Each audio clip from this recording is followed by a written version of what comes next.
My wife made me a cup of coffee, which had a very strange smell. "I made you a special coffee, honey," she said.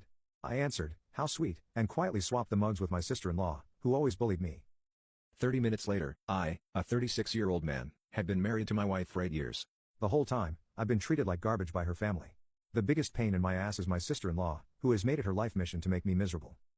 My wife and I met at a friend's party, dated for a year, and then got married in a small ceremony. That's when I was properly introduced to her family, and holy crap, was that an eye-opener. My sister-in-law took an immediate dislike to me. At first, it was subtle shade, backhanded compliments, and questions about my career. I'm a high school history teacher, and man, did she love to make that her target. "A teacher, that's cute," she'd say with that smirk. Always imagined my sister with someone more ambitious.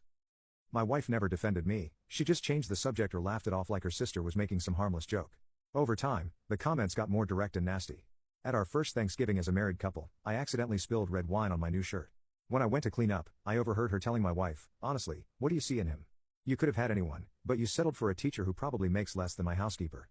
My wife's response was, "He's good to me, that's what matters, not I love him or anything meaningful, just that I was good to her, like I was a reliable vacuum cleaner rather than a husband." As years passed, my sister-in-law's hostility intensified. She'd forget to invite me to family events, then act shocked when I showed up with my wife. She'd bring up topics that excluded me or reminisce about times before I was around. My in-laws joined the hate party too. My father-in-law, who owns some local businesses, would question my financial decisions and imply I wasn't providing enough for his daughter. My mother-in-law would make comments about how my wife downgraded from her ex, some hotshot surgeon she dated before me. Family gatherings became pure torture. I tried talking to my wife about it many times, but she'd always say, "That's just how they are, or you need to try harder with them." The breaking point came during Christmas dinner 3 years ago. My sister-in-law announced a promotion and an upcoming move to a fancy new house. She raised a toast to her success, adding, "This is what happens when you apply yourself and aim high in life," then looked directly at me and said, "Some lessons for everyone at the table to consider." My wife actually nodded in agreement.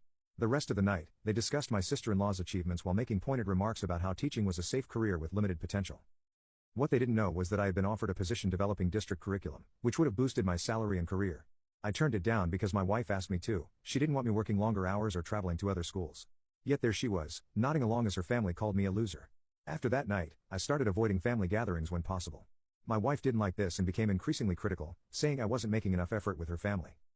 Meanwhile, she started spending more and more time with her sister. They became practically joined at the hip, shopping trips, lunches, weekend getaways. My wife began coming home late, claiming drinks with coworkers, but her social media would show her with her sister instead. Last weekend was my sister-in-law's 38th birthday. My wife insisted on hosting it at her house, despite my objections. I reluctantly agreed, hoping it might improve our increasingly tense marriage. The day before the party, I overheard my wife on the phone with her sister. "He has no idea, don't worry, everything's in place. By next month, it'll all be sorted, and you won't have to deal with him anymore." I froze outside the door before I could hear more. The conversation ended when I entered. My wife quickly put down her phone and smiled like nothing was wrong. That night, I couldn't sleep. What was she planning? Was she leaving me? I checked our accounts, but found nothing unusual. Our life insurance policies were unchanged, everything seemed normal. The birthday party arrived, and as usual, I was treated like furniture. My sister-in-law made her typical snide remarks, this time about our house. "It's cozy, isn't it?" she said, clearly meaning small. "I suppose it works for a teacher's salary, though. I'm surprised you haven't upgraded by now." My mother-in-law joined in. "Well, at least they own something, even if it is in this neighborhood.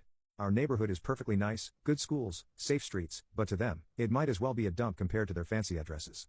During dinner, my mother-in-law cornered me in the kitchen. "You know, my sister had such a bright future before she met you. She turned down a job at a major marketing firm in New York because you couldn't leave your precious teaching position. Now look at her, stuck in this small town, in this small house, with a small life." I tried to keep cool. "She made her own choices, she's never said she regrets anything," I replied. "Of course not, she's too kind to make you feel bad about ruining her life," she replied. "But don't worry, things are going to change soon enough." There it was again, that hint about something changing. I felt a chill.